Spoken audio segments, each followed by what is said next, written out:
If you're a contractor who's typed up or attempted to type up SOPs or standard operating procedures for your team to help your business become more systemized, and as soon as you hand these pieces of paper to your team, they just ignore them, or maybe they look at them for a day and it doesn't really change your business, then I want you to watch this video, because in this video, over just the next couple of minutes, I'm going to explain why that actually doesn't work and what you need to do instead, so that way you can actually start systemizing your business and you can actually start scaling with less effort. Now, if you don't know who I am, I'm Liz Chism, and I help contractors just like yourself scale their business. This means doing more with less. The problem is that most contractors treat SOPs as the band-aid to actually fix the problems in their business. And so they think that if they can just brain dump everything onto a piece of paper and then hand it to your team, that their team, whether that's a project manager or an admin or a foreman, will just read all of the paper that you've just sent them and they're just magically going to do their job. And that's not how it works. It's like dumping a teacher's manual on a first grader and expecting them to be fully ready to graduate from high school. And it just does not work that way. I hear all the time from contractors saying, oh, I had my admin just type up all of these SOPs. And I ask them, okay, and what did that do to your business? And they're like, yeah, it was just a waste of time. Or I hear that they have spent hours themselves sitting at their computer and typing up SOPs and trying to get everything out on paper, and it just does not work. And the reason is because most of the time, these SOPs or these standard operating procedures are actually missing key information. In fact, they've done studies where people think or assume that they're communicating correctly, and they're really only communicating about 2 to 3% of what is actually necessary for somebody to do the job. And so when you go and type up all of these SOPs, or you go and brain dump what you do and how you do it, you're really in reality just giving them 2 to 3% of the information that they really need. Let me put it this way. It's kind of like if I were to give you instructions on how to work a stove, but I don't actually put a stove inside a house. There's no foundation, no walls, and no roof. And so therefore you just have a stove that's not hooked up to anything. There's no structure around it. There's no floor. It's just sitting on dirt. That's kind of how it is when you just put SOPs into your business without the structure in place, without the strategy in place, without the triggers that actually make everything flow. And so when you do that, you end up just having these random pieces of paper, these instruction manuals that really do no good. Now, there's no time and place for them, but they have to fit within the structure. You first have to build the foundation. Then you have to build the structure, the framework. Think about framing. You've got to build the framework. Then you've got to get all the systems within the framework. Think of HVAC, plumbing, electrical. Then you've got to get a roof and kind of package it all into one thing. And then when you have the training manuals, everything flows. They're like, hey, how do I turn the stove on? You read the training manual, like, oh, I do this. This is how I turn on the stove. And so when you approach your SOP in that regard, you can actually make them a lot more successful. If you're like, okay, that sounds great in theory, but what do I do right now? Like, how do I get out of the chaos that my business is in right now? So the first thing is I want you to think about where in your business is there chaos.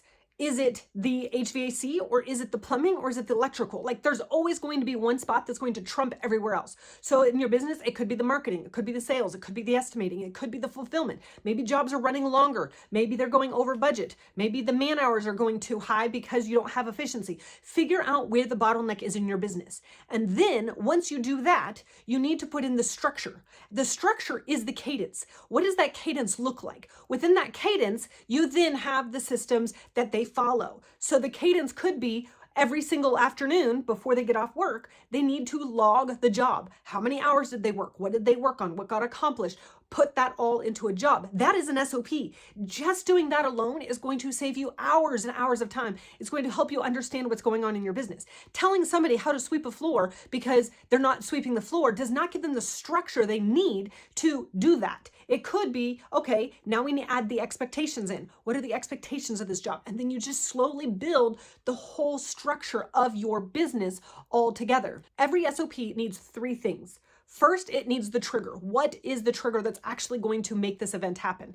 In the example of logging in what the progress was on the job every single afternoon, the trigger could be, okay, quitting time's at 3:30. That means at 3:15, an alarm needs to go off, a reminder needs to happen, something needs to trigger that behavior to happen. If we just randomly want something to happen and we don't put in that structure in place so where there's actually reminders and the environment around us is going to change or something is going to cause us to actually do that behavior, then it doesn't matter how many SOPs you have, it will not happen in your business. So we have to have a trigger. If it's not a daily cadence of something to do, let's say the trigger is that the contract is signed. What is the next thing that needs to happen? Well, the next thing that happens is the project manager and the sales team need to have a transfer of trust meeting to where the salesperson is handing off the client to the project manager. So, hey, the contract gets signed and then this is what happens next. What does that transfer of trust look like? What does that process look like? That is the trigger. So it could be a time trigger or it could be an action trigger. The next is the process. Now the process includes what is the outcome? What are we actually wanting to accomplish in this? What is that goal? So if I just tell my employees to go write down everything they did every single day on a job and do it at 3:15, they're going to roll their eyes at me and go, and why? Why is that important? Well, it's important because we are trying to be more profitable on our jobs. And then you can have profits tied to performance pay. So then they're like, oh, if I actually do this behavior, I could make more money. Or if I do this behavior, I could grow in the company because we can handle more jobs. There always has to be an outcome. What is that outcome? The why behind the behavior, the why behind the process. If you don't have the why behind the process, then people just feel like it's dirty work. Like if you remember when you were in school and your teacher assigned you this whole paper full of multiplication, it was like, go home and do all these multiplication tables.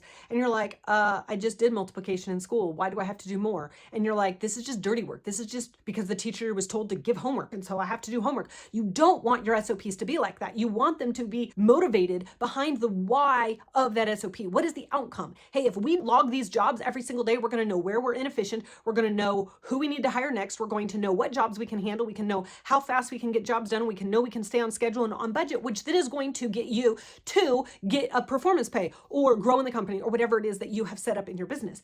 And so there always has to be that process and the why behind the process. And then the third step for every SOP is, what is this triggering? Now, some SOPs, as soon as it happens, it's done. But most of the time, every SOP has some trigger afterwards. Okay, so in the example of you having that meeting where it's a transfer of trust, where the project manager and the salesperson get together and they transfer the client to the project manager. When that meeting ends, what is the next step?